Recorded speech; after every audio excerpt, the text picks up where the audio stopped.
Arrogant pilot refuses her entry until a general recognizes her face and steps aside. The arrogant pilot stood firm at the base gate, his voice sharp and dismissive as he refused entry to a quiet, weathered woman in military fatigues. "You don't belong here," he sneered, eyes flickering with contempt. What he didn't know was that Mara Kessler was no ordinary visitor. She was a decorated veteran of one of the nation's most elite special operations units, a woman who had faced death in silent battles few would ever understand.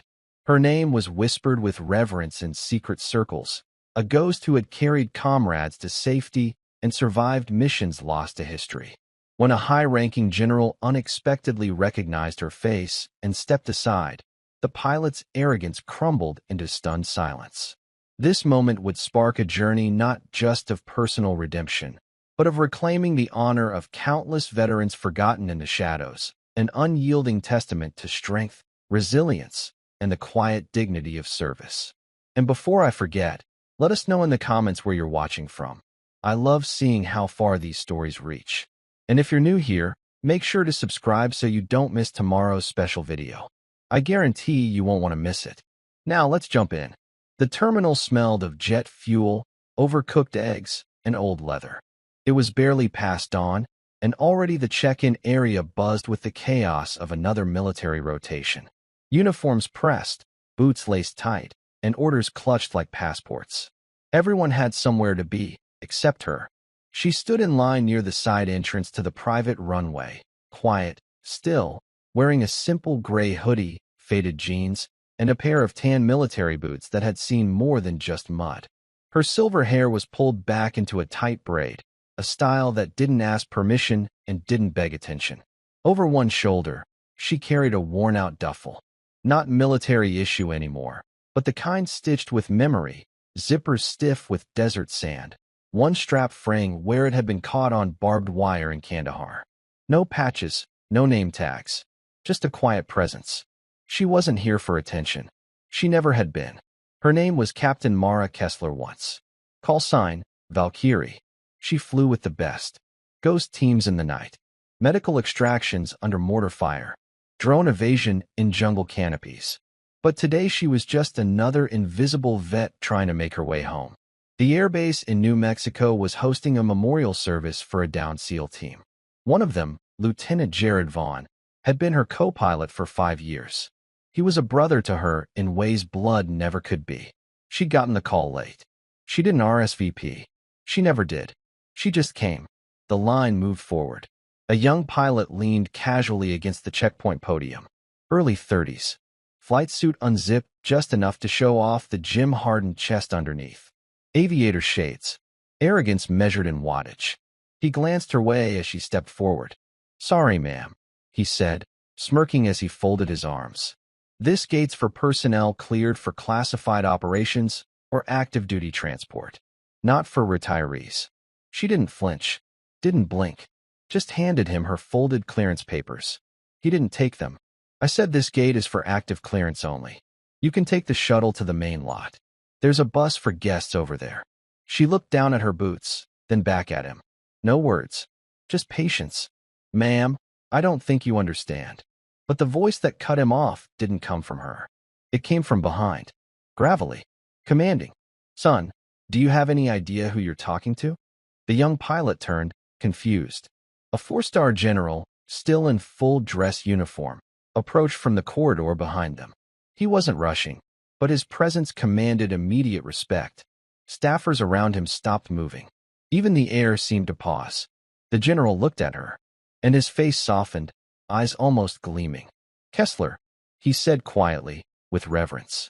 And then, without another word, he stepped aside and motioned for her to enter. The room fell quiet, not out of fear, but respect. The kind that can't be demanded, only earned. The general's gesture was brief, but in it was a weight no metal could match. Mara gave a slow nod, eyes meeting his. There was no salute, no handshake, just understanding, the silent kind forged in years and battlefields. The young pilot stepped back, sheepish, his voice caught somewhere between apology and disbelief. I didn't know. "You weren't supposed to," the general said, without breaking gaze. And that's the difference. Mara walked through the gate. Not fast, not proud, just forward, like always. Inside the restricted terminal lounge, the air changed. No announcements blared. No tourists snapped photos. Just the quiet hum of classified departure boards and the low murmur of soldiers and specialists who didn't ask questions. They just did the job. She lowered herself onto a bench in the far corner. Her duffel hit the ground with a soft thud. Next to her, a pair of rangers sat, whispering over a map, barely giving her a glance. That was fine. She preferred it that way. But the general didn't leave. He stepped in beside her, sat down without asking, knees cracking audibly as he lowered himself. For a long while, neither said a word. Finally, he broke the silence. Jared spoke of you like you walked on clouds. Mara's throat tightened, but she said nothing. He said if anything ever happened, you'd come. Didn't know how. Didn't care. Said Valkyrie always finds a way to land where she's needed. She glanced at him, eyes calm. He say anything else? The general smiled, barely. Said you saved his life twice. And ruined his coffee preference forever. That drew the faintest smirk from her. A flicker of memory. Of dust storms, broken rotors, and makeshift espresso filters made from medical gauze. She hadn't thought about that in years. He reached into his coat pocket and slid a folded piece of cloth into her lap. It was Jared's team patch, torn at the edge, bloodstained at the corner. We pulled this from the wreckage, he said. I figured you had the right to carry it. She didn't touch it immediately, just stared. The threads looked older than they should. Or maybe she did. You know, he said quietly. I still remember the look on your face when we pinned your distinguished flying cross. You didn't smile. I didn't earn it alone, she said. No one ever does. He looked around the terminal, then back at her. Why didn't you come back? After the war, I mean. You could have run half the command here. Mara exhaled slowly, eyes distant. Because I didn't want a desk. I wanted silence. The general nodded, understanding more than she said. Well, silence followed you. But so did legacy. A buzz overhead interrupted the moment. The transport jet was landing. Engine hum growing louder. Time to board, he said. She stood, adjusted the duffel on her shoulder. And this time, he walked behind her, not in front. The ramp to the military transport plane hissed as it lowered to the tarmac, letting out a breath of compressed air and decades of memories. Mara stepped forward into the dry wind, her boots thudding softly against the metal, the general still a silent shadow a few steps behind. The aircraft was one of the newer models, sleek, armored, more comfortable than what she used to fly, but soulless somehow. The old birds creaked. They complained. They spoke to you when you listened. This one was silent, efficient, like war had gone sterile. Inside, the rows of seats were mostly filled with special forces and black ops personnel in transit, some in uniform, some in civilian gear. No one asked names. No one gave them. That was the rule. But as Mara passed down the narrow aisle, a few heads turned. One man nodded. Another, a sergeant with graying stubble, sat up a little straighter. They didn't recognize her by face. Most of them were too young. But something in her walk, her presence, was unmistakable, like the hum of a predator drone overhead. Quiet, unseen, but very, very real. She took the last row by the emergency exit and dropped into the seat like she'd never stopped flying. Her eyes stared out the small window, not seeing the desert, but something much further away, somewhere halfway across the world and 2 lifetimes ago. The engines roared to life. Across from her sat a young woman, barely out of training, maybe. Her uniform crisp, her hands clenched nervously around a folded piece of paper. Orders. Likely her first assignment. She peeked over at Mara and hesitated. Ma'am, she whispered, unsure. Were you with Delta? Mara looked at her. Once. The girl hesitated again, then said, They say women never made it through the old Tier 1 program. That it was just a myth. Mara studied her for a long second. Myth is just truth nobody believed. The young soldier blinked, caught between awe and embarrassment. Sorry, I didn't mean. It's all right, Mara said, softening her tone. The ones who believed didn't talk. The ones who talked didn't believe. The girl nodded slowly, as if receiving something sacred, then sat back, processing. The plane lifted. As they climbed into the endless blue, Mara's thoughts drifted again, not to war zones or glory days, but to the moments that never made the headlines. The late nights in Afghan outposts when Jared would hum old rock songs. The cracked photograph he kept in his vest, his daughter, Lucy, drawing stars on his helmet with a purple marker before each mission. He said it kept him safe. It didn't. Mara reached into her duffel and pulled out an old, folded envelope, creased and yellowed at the edges. Unopened. Addressed to her in Jared's handwriting. She hadn't read it. Not yet. Maybe today. Maybe not. Outside, the clouds broke into streaks of light. She leaned her head back and closed her eyes. And for a moment, she was flying again. The wheels touched down with a jolt. A clean, confident landing at Hollister Military Airfield, a place Mara hadn't seen in over a decade. As the engines wound down, the hangar doors slowly opened to the blistering afternoon light of New Mexico. The desert wind whipped across the tarmac, tugging at uniforms, rattling loose straps and memories alike. Mara was the last to disembark, not out of hesitation, but habit. She waited for the others to move first, always had. A good pilot let the crew off before herself. A better one knew when to carry the weight. She stepped out into the heat. The base looked different now.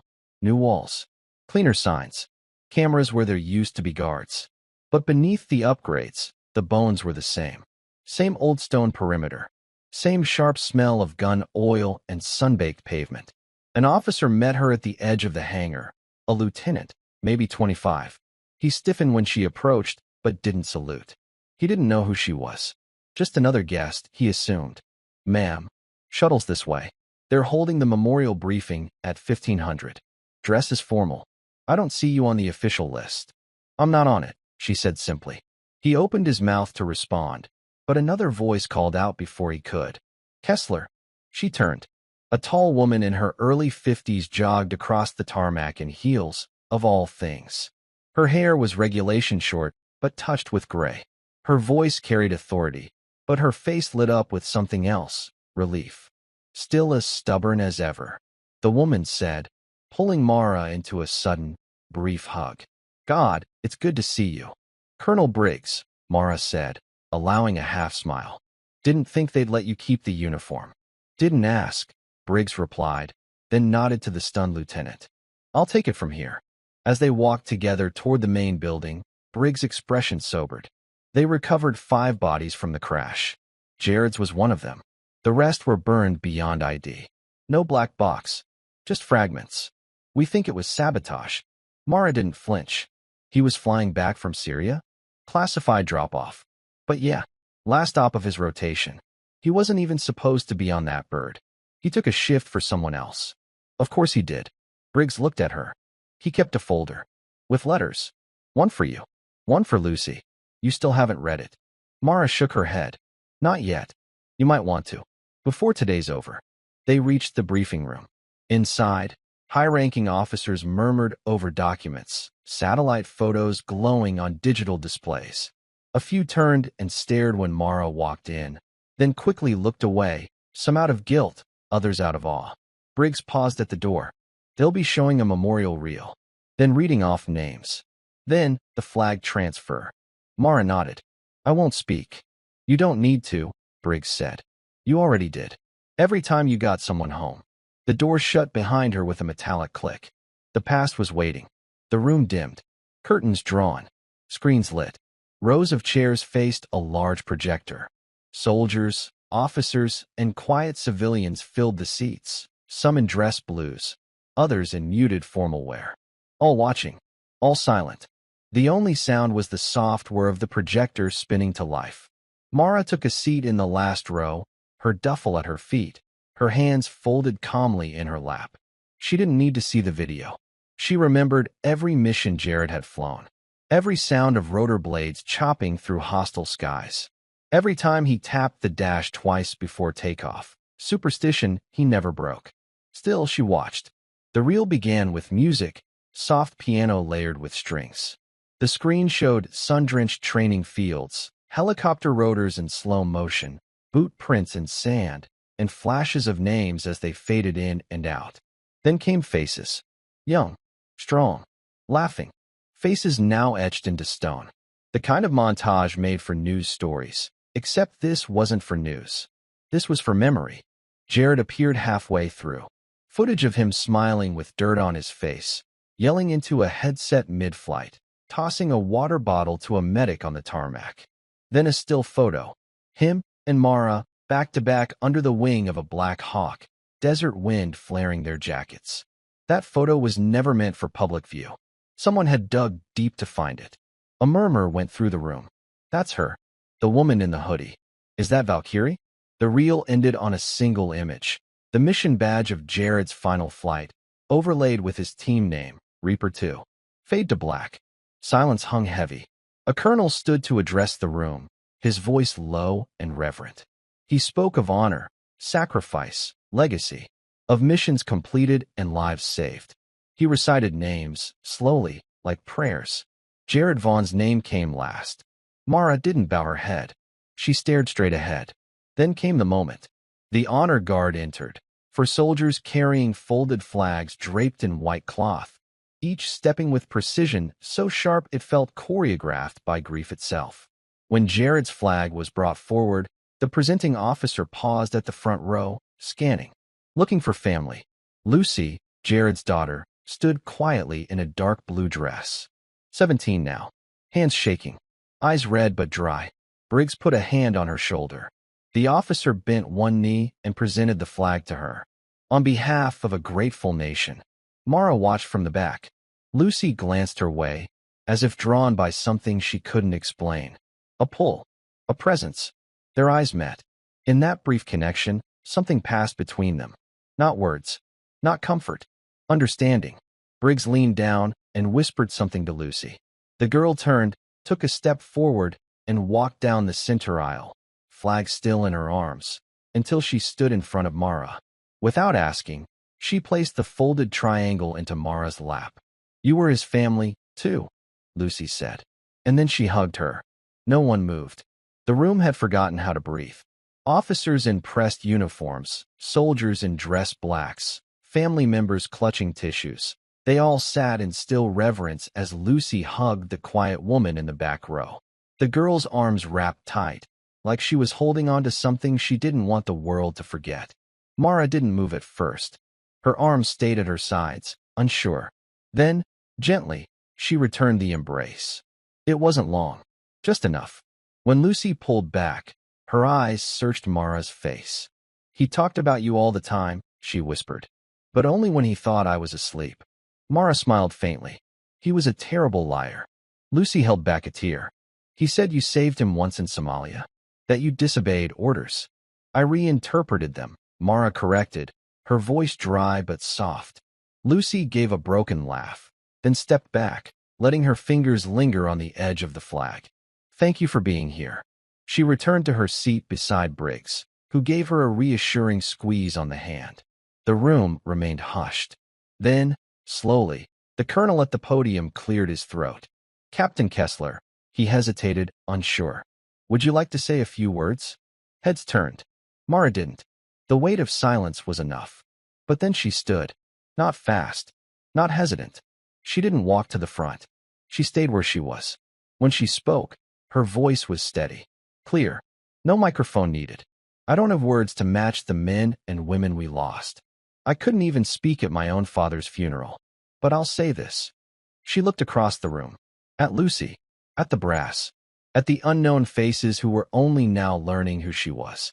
Jared was the kind of pilot who didn't care if you outranked him. If you were bleeding, if you were trapped, if your radio was dead, he came. He always came.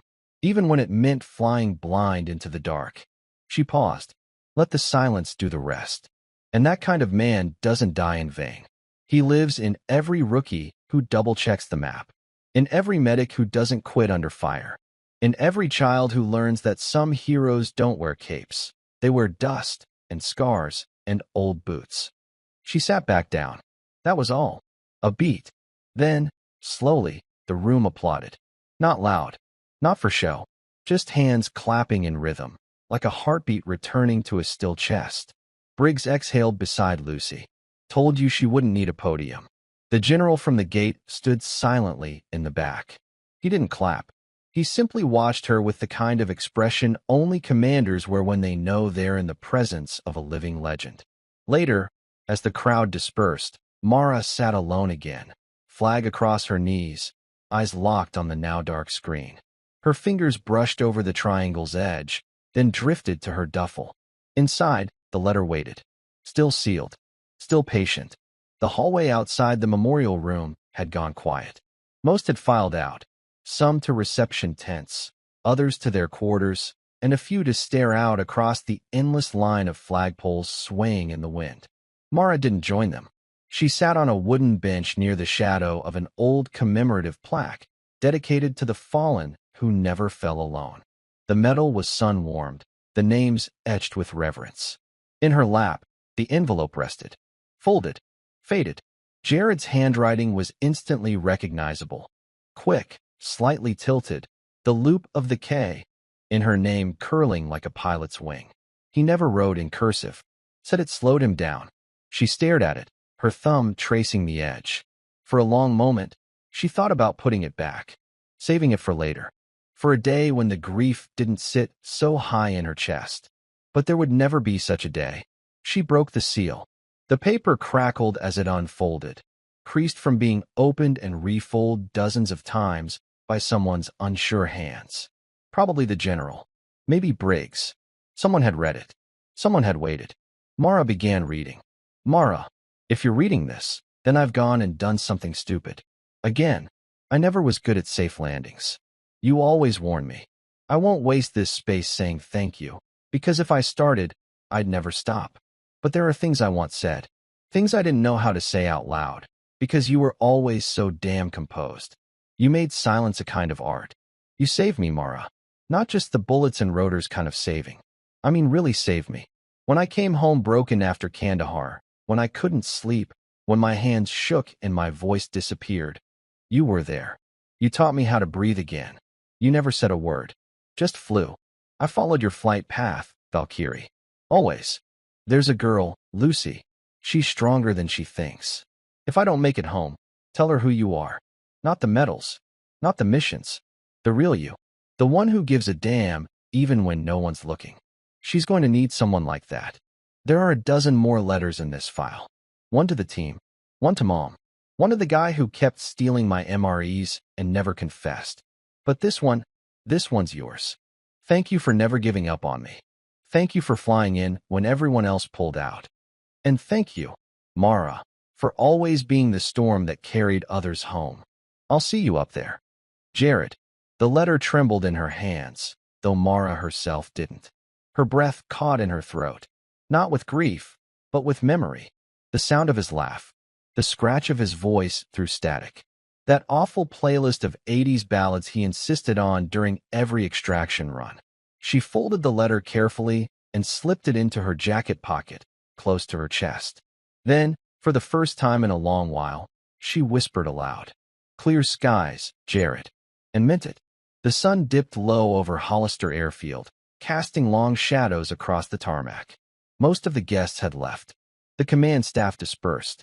Only a few scattered maintenance crews and silent silhouettes remained, moving between hangars like echoes from another time.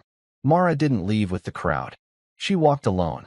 Each step took her further from the memorial room and deeper into the older side of the base, the part no longer shown to recruits. Buildings faded by sand and wind. Corridors with peeling paint. Old ghosts lived here. And so did memory. She found it by instinct.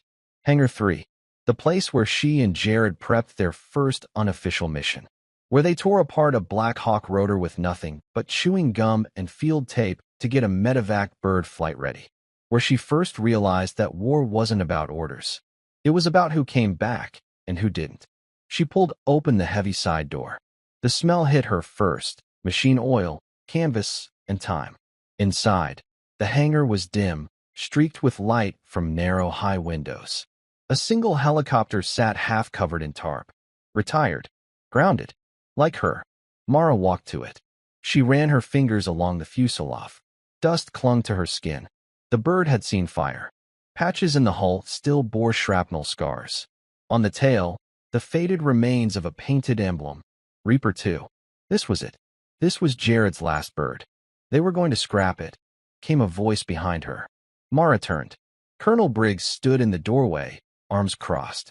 Her eyes softer now, her face carrying that same ache, the kind only found in people who've survived too many funerals. I made a call, Briggs continued. Told them it wasn't right. Not yet. Mara didn't respond, but her eyes thanked her. Briggs stepped forward and handed her a small, rusted key. What's this? Compartment locker. Rear of the cargo bay. Jared welded it himself. We never opened it after the crash. Thought maybe it was personal. Mara hesitated, then walked around to the rear of the bird. She found the panel, barely visible beneath soot and grime. Inserted the key. Turned. With a soft click, it opened. Inside, a weathered leather binder, an old photo, and a folded scrap of paper. She pulled out the photo first. It was of them, Mara, Jared, and 2 other squad mates she hadn't thought about in years, all crammed into a tiny field tent, drenched in mud, grinning like idiots. Jared's arm draped over her shoulder, her eyes squinting into the sun. You could almost hear the laughter. On the back, in faded ink. We fly together. We fall together. But we rise alone. She touched the image like it might disappear. Briggs stepped back, giving her space. And Mara stood there, alone with the past, surrounded by steel, sand, and silence. But this time, the silence didn't feel like a void. It felt like a vigil. Evening draped itself over the base like a worn-out blanket. Soft, quiet, familiar. Hollister's floodlights buzzed to life in the fading dusk, casting long beams across the tarmac. Mara walked alone, leaving Hangar 3 behind, her duffel once again slung across her shoulder. But now it felt heavier, not with weight, but with meaning. She passed through a side corridor toward the barracks, drawn by memory more than direction. The walls were lined with faded motivational posters, yellowing maps, and racks of old photos. Faces stared out, some young, some battle-hardened, all frozen in time. She paused at one. A sepia photo, a group shot from 20 years ago. Tier 1, Delta Detachment. 12 operators, unmarked uniforms, desert glare in their eyes. And there, second from the right, stood a younger Mara Kessler. Shorter hair, same posture, same quiet storm behind the eyes. No caption, no plaque, just her, half-shadowed, half-forgotten. Hey, she turned. A young airman, a crew chief by the grease on his fatigues, stood in the corridor. He looked puzzled, curious. You're not supposed to be in this section, he said, not rudely, just by the book. Mara didn't respond, just turned her gaze back to the photo. The airman stepped closer, squinting at the image. Whoa, that you? She didn't answer. You're the one from the memorial. The one the general stopped for. Still, no reply. Then the young man's eyes shifted. Something had caught his attention. A loose thread on Mara's sleeve had tugged loose. The motion revealed a faded tattoo on her left shoulder, just above the bicep, weathered, but still clear. An eagle, talons drawn, diving through a pair of crossed blades. Delta Force. The airman's expression changed. Completely. I didn't know women served in Delta that far back, he murmured. They didn't, Mara said quietly. Officially. A pause. Then, damn. She nodded toward the hallway. Get where you need to be, son. He backed away, slowly, nodding with sudden, deep respect. Yes, ma'am. He didn't ask her name. Didn't need to. As he left, another figure stepped out from the shadows. This one older. Taller. Full uniform. It was the general again. You always had a way of leaving people speechless, he said. Mara turned slightly, acknowledging him with a glance. He walked up beside her, eyes landing on the same photograph she'd paused at. They still don't list your unit, he said. They never will, she replied. You ever regret it? Not once. He smiled faintly, then added, You know, when I first took command, I kept a file on you. Just in case. Just in case what? Just in case I ever forgot what courage looks like. She let that hang for a moment. Then, without warning, he extended his hand. Not for protocol, not for show, but for respect. And for the first time since she'd landed, Mara took it. A quiet shake. A silent salute. Because sometimes, honor isn't about being remembered. It's about never needing to remind anyone who you are. The next morning brought a different kind of stillness. Not the tense silence before a mission. Not the haunted quiet after a memorial.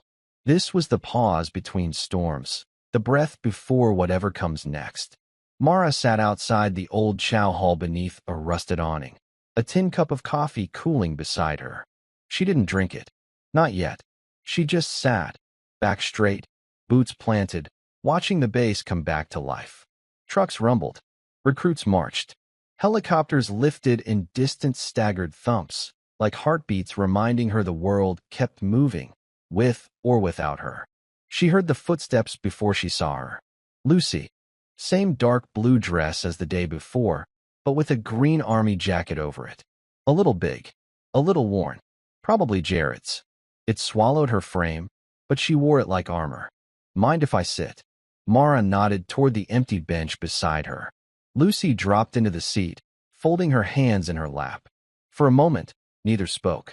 He never told me much, Lucy finally said, staring at the gravel. About what he did. About what you did. Mara said nothing. I found an old flash drive in his stuff, Lucy continued. It was labeled Valkyrie. I thought maybe it was music. But it was footage. Declassified clips. Ops. Training runs. Night vision. Some of it was him. Some of it was you.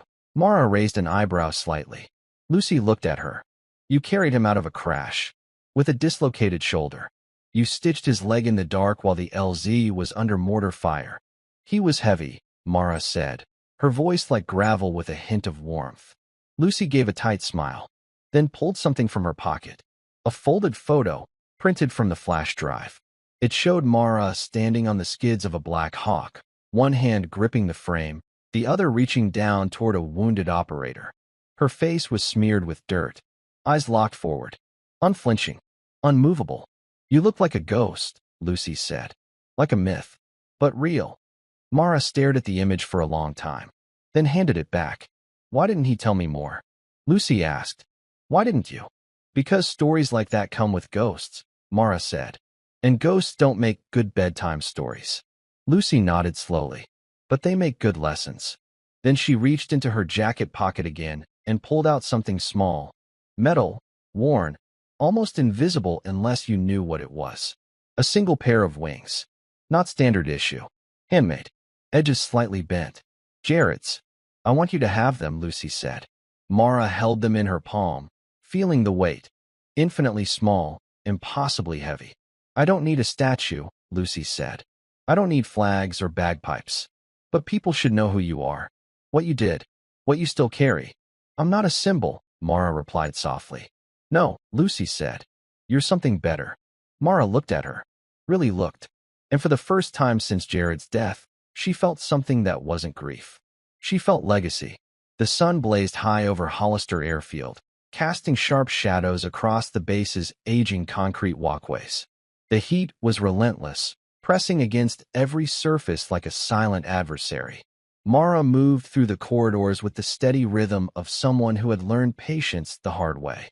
Each footstep was deliberate, carrying the weight of years that didn't show on her face but were etched deep into her bones. Around her, the base buzzed with life. Soldiers drilled in formation, their boots pounding in sync with orders barked by sharp voices.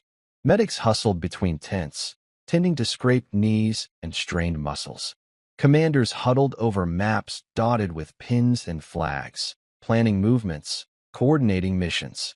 The hum of activity felt like a distant storm to Mara, familiar, relentless, yet somehow detached. As she passed by, several young veterans paused mid-conversation, their eyes flicking toward her with a mixture of awe and curiosity. Some whispered among themselves, casting respectful glances that spoke volumes without words. Mara's reputation, Valkyrie, lived on among the ranks, though she was more of a shadow than a legend to most. Her path led to a modest building tucked away on the edge of the base, marked simply Veteran Support Services. The door was cracked open, and inside, a woman rose to greet her. The counselor's face was kind, her eyes reflecting the understanding of someone who had seen the invisible wounds carried by so many. "Mara," the woman said gently, stepping forward. "We've been expecting you." Mara inclined her head, voice quiet but resolute. "I'm here to help." The counselor nodded. "There are many like you, veterans who came home but never really left the battlefield. PTSD, chronic pain, the struggle to find purpose in a world that's moved on. You're not alone." Mara's jaw tightened, a flicker of old pain surfacing. She had carried those battles silently for years. "Hope," she whispered, "is a mission that never ends. That's why we're here," the counselor replied. "To remind you that it's worth fighting for." Later, Mara found herself in the base courtyard where a small circle of veterans had gathered. Their faces told stories of hardship and resilience, shadows of battles both seen and unseen. They welcomed her wordlessly, the unspoken bond between those who had walked through fire. She settled into the circle, drawing strength from the shared presence. When she finally spoke, her voice was low and steady, carrying the weight of truth. "The hardest fight," she said, "isn't out there in the chaos of battle. It's here." She placed a hand over her chest, near her heart. "It's in the moments when no one is watching, when the silence is loudest and the pain feels endless." A young soldier leaned forward, eyes bright with hope and desperation. "How do you keep going when everything inside feels broken?" Mara met each gaze with quiet conviction. "You keep going because you fight for something bigger than yourself, for the ones waiting for you to come home, for every small victory that no one sees but you. Every morning you choose to stand again is a mission completed." The circle absorbed her words, the air thick with unspoken gratitude and resolve. For the first time in many years, Mara felt the crushing weight in her chest ease, not because the past was forgotten, but because it was finally shared. She wasn't alone anymore. And maybe, just maybe, that was enough to keep flying. The late afternoon sun cast long, golden rays over Hollister Military Base, painting the worn concrete and weathered walls with a soft, amber glow. Mara's boots crunched gently on the gravel path as she made her way toward the small memorial garden nestled quietly between the barracks and the mess hall, a hidden sanctuary away from the bustle and noise of military life. This was no grand monument, no towering statue or inscribed marble, just a simple circle of smooth river stones arranged carefully around a weathered flagpole, its base etched with the names of fallen comrades. A lone mesquite tree spread its sparse branches above a wooden bench, offering shade and quiet refuge. Mara paused, letting the warmth of the sun settle on her shoulders as her fingers brushed the cool metal of the flagpole. The stars and stripes fluttered gently in the breeze, worn but unyielding, a testament to the resilience of those who served under it. She lowered herself onto the bench, the worn leather binder resting in her lap, the same binder she had found inside the locked compartment of Jared's helicopter. The edges of its pages were frayed, the ink faded, yet each photograph and handwritten note within carried the unmistakable weight of history and sacrifice. As she turned the fragile pages, her mind drifted to the faces that smiled back at her, faces of men and women who had flown into danger, who had watched over each other through sleepless nights and perilous missions. Ghosts of firefights and midnight rescues, whispers of courage and heartbreak beneath foreign skies. Each picture a silent reminder of lives lived fully and sometimes lost too soon. The soft padding of footsteps approached behind her. Mara looked up as Lucy stepped quietly into the garden. The girl's casual clothes contrasted with the military world around them, but her expression was steady, an unspoken strength born of pain and hope. Lucy sat down beside Mara without a word, her presence calm and comforting. After a moment, she broke the silence. "I read the letters," Lucy said softly, eyes fixed on the sky above the mesquite leaves. "They helped me understand him. And you?" Mara nodded, voice low and steady. "It's hard to carry a legacy when you don't know its weight." Lucy turned to look out over the garden, determination lighting her eyes. "I want to help carry it. For him. For all of you." A breeze stirred the flag above, lifting it gently like a silent salute. Mara rose slowly, feeling something she hadn't felt in a long time. Hope. Not the fleeting kind, but the kind that anchors you to the future. We're not just memories, she said softly, standing tall beneath the mesquite's shade. We're the future, the ones who keep going when the world tries to forget. Lucy smiled, her voice warm. Then let's make sure no one forgets. Together, under the golden light of the setting sun, they stood united. 2 generations bound by loss, honor, and an unspoken promise to carry the torch. The garden held its silence, bearing witness to a quiet tribute that would echo far beyond the stones and time. The next morning dawned with a crispness that bit softly at the edges of the rising sun. The base stirred to life around Mara. Boots echoed on pavement, engines hummed to readiness, and distant commands cut through the morning air like sharp blades. But amidst this routine buzz, there was a palpable undercurrent of something different. A subtle tension that spoke of change, not loud, but persistent, like the slow gathering of a storm. Mara's path led her toward the command center, a place she had avoided for years, haunted by memories and the weight of unspoken truths. Today, however, the heavy oak doors stood open, and a figure waited by the entrance, stern, composed, with a presence that commanded respect without demanding it. The general who had stepped aside for her at the gate yesterday was there again. His eyes, sharp and searching, locked onto Mara's as she approached. "Captain Kessler," he said, his voice low but steady, carrying the weight of years and battles seen and unseen. Mara gave a slight nod, her posture straight, but the flicker of surprise in her eyes betrayed the guarded caution beneath her calm exterior. "I wanted to speak with you before your departure," he continued, motioning toward a shaded alcove nearby. "There are things that can only be said in quiet."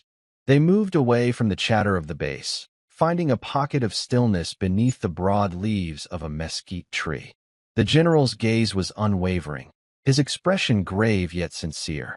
"You've been overlooked for too long," he began. "Not because you lacked courage or skill, but because the world often fails to see the quiet warriors, the ones who carry their burdens without fanfare." Mara remained silent, listening. "I've kept files on many operators over the years," he said, "but yours was different. You embodied resilience in its purest form, the kind that doesn't ask for applause or medals. I regret not knowing sooner." A moment passed between them, words unspoken, histories acknowledged in the space between. Mara finally spoke, her voice steady but soft. "Recognition was never my goal." The general nodded, understanding the weight of those words. "No, but justice is." He paused, then pressed on. "There's a new initiative being launched to honor veterans who have been forgotten, whose sacrifices have remained in the shadows. Your story will be central to it." Mara absorbed his words. Relief mixed with determination stirred inside her chest. "Will you join us?" he asked. "Not as a symbol, but as a guide, to lend your voice to those who still need to be heard." She met his gaze, unwavering. "If it means giving strength to the unseen, then yes." The general extended his hand. Mara took it, a silent pact forged in mutual respect and shared purpose. Around them, the base continued its ceaseless rhythm, soldiers training, helicopters lifting, the endless motion of life. But for Mara, something had shifted. A new chapter had begun. In the days that followed, Mara moved through the base with a new sense of purpose, quiet but unmistakable. The weight she had carried for years seemed lighter now, buoyed by the general's initiative to bring the stories of forgotten veterans into the light. It wasn't about medals or public accolades. It was about truth, honor, and the strength found in shared history.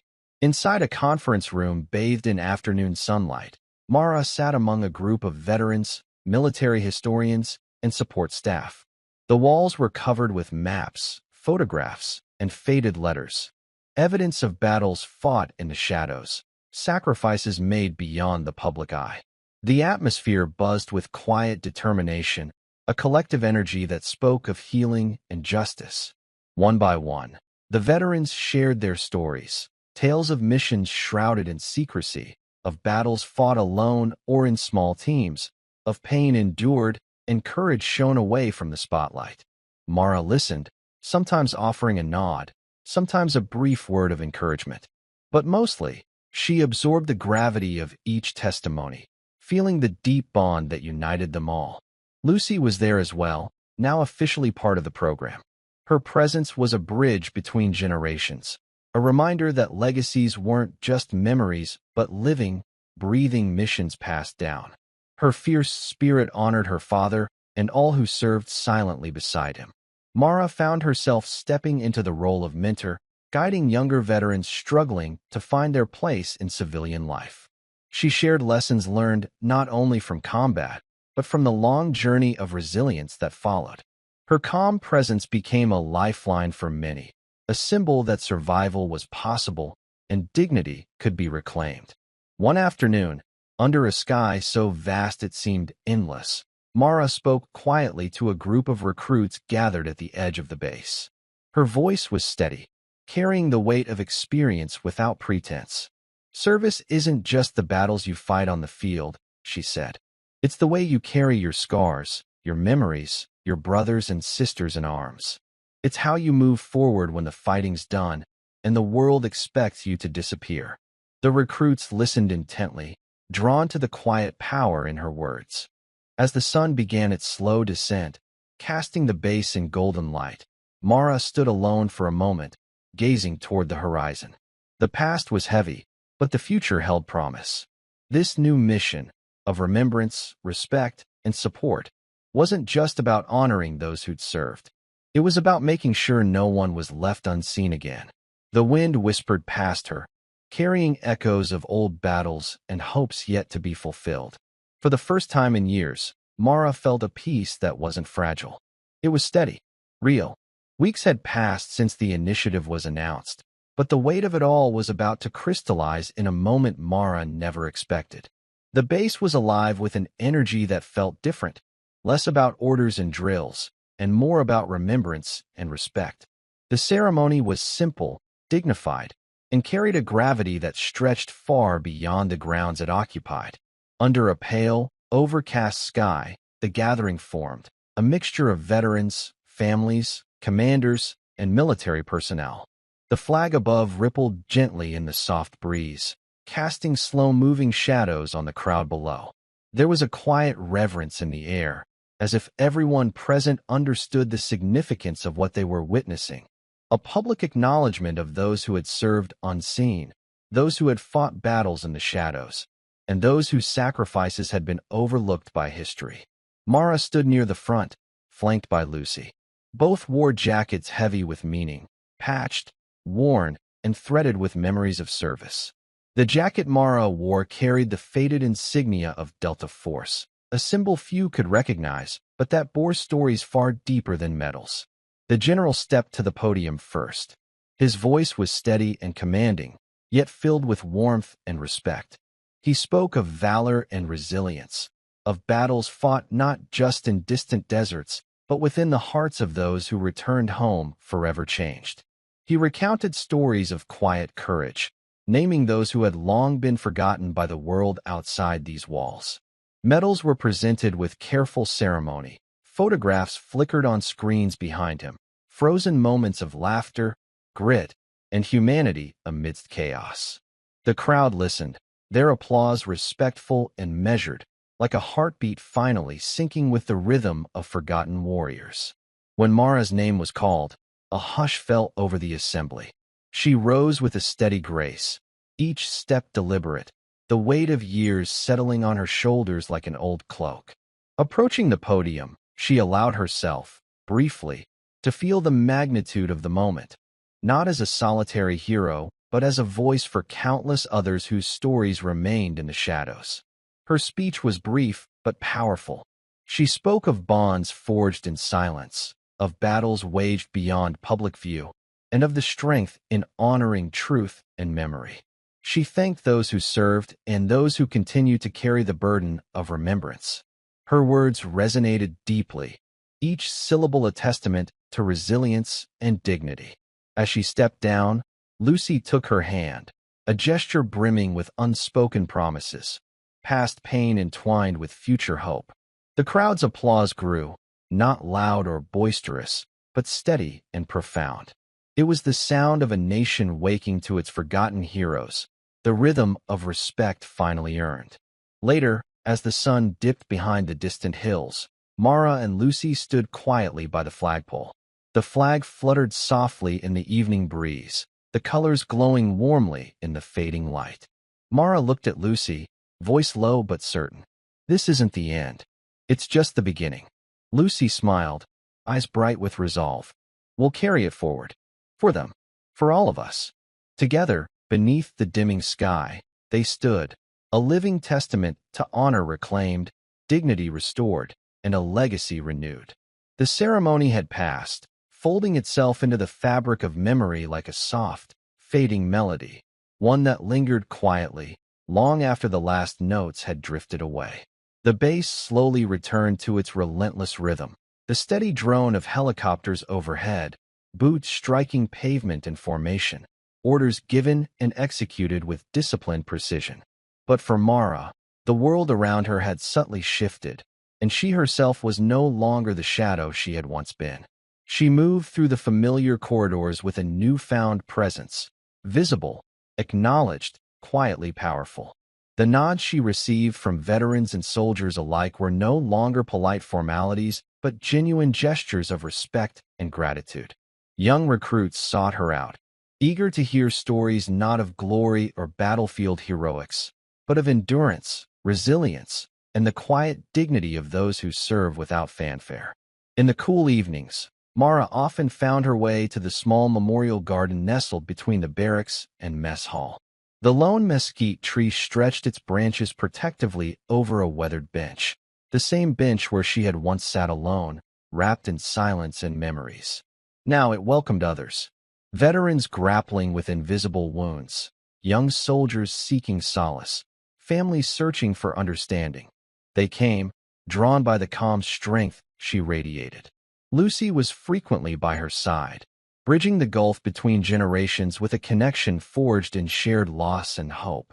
Their conversations were soft and thoughtful, about legacy, about healing, about the future they were determined to shape together. Mara's leather binder, the worn, fragile collection of photographs, mission notes, and faded letters, had become something far greater than a personal keepsake. It was now a cornerstone of the new Veterans Program, carefully digitized and preserved by the support team. Each page told a story of sacrifice and courage, resilience and heartache. It was a living archive, a beacon for those whose sacrifices might otherwise have been forgotten. No longer did Mara carry the weight of invisibility. Instead, she bore the quiet honor of those who serve unseen, whose bravery is not measured in medals or headlines, but in the steady, unyielding commitment to duty, whether on the battlefield or in the silence that follows. One evening, as the sun dipped low beyond the distant desert hills, Mara sat beneath the mesquite, the fading light casting long shadows across the ground. A gentle breeze stirred the leaves above, carrying with it the whispers of countless untold stories. She closed her eyes, breathing deeply, letting the memories wash over her, not with sorrow, but with a profound sense of peace. She remembered faces, comrades lost and found, battles fought in the dark, moments of quiet courage that would never make the history books. She thought of the heavy silence after the firefights, the weight of grief and survival intertwined. But more than anything, she felt gratitude. Gratitude for the strength she had found within herself, for the connections forged through shared pain and honor, and for the new chapter unfolding, not just for her, but for all who had walked this difficult path. The world outside might never fully comprehend the sacrifices made in shadows, the battles waged without applause or recognition. But here, among those who remembered, Mara had finally found her place. Her story was no longer hidden. It had become a beacon, a quiet reminder that true strength often lies not in loud declarations or public acclaim, but in the steady, resolute courage to stand tall, day after day, often when no one is watching. And as the stars began to emerge in the vast desert sky, Mara opened her eyes and smiled softly. The journey was far from over, but for the first time in a long time, she felt whole. Thank you for following this story. If you enjoyed it, please subscribe and share your thoughts below. Where are you watching from? Let us know in the comments. Stay tuned for more immersive tactical stories.